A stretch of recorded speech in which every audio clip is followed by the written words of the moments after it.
Ang Pilipinas ngayon ay nasa ilalim ng de facto martial law. Hindi man deklarado, pero nararamdaman. Marami ay tahimik dahil sa takot na makasuhan, dahil nakikita na ang mga kritiko ng administrasyon ang mga unang sinasampahan ng kaso habang ang ibang mga kaalyado ay hinahayaan.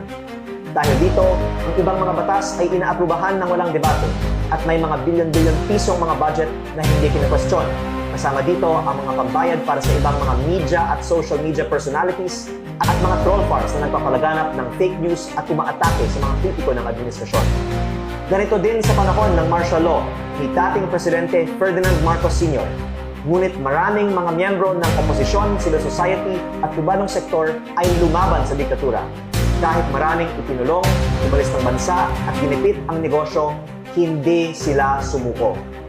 Ako po ay naniniwala na ang mga nagsasalita ngayon ay magtatagumpay rin laban sa korupsyon katulad ng mga nauna sa atin at ang mga nananatiling tahimik ay maaalala bilang mga kasabwat sa pinakamalaking korupsyon sa kasaysayan ng ating bansa. Umaasa rin po ako na ang mga nagsasalita tungkol sa korupsyon sa gobyerno ay proprotektahan ng taong bayan at gagamitin nila itong pagkakataon upang ibahagi ang katotohanan para sa kinabukasan ng ating bayan.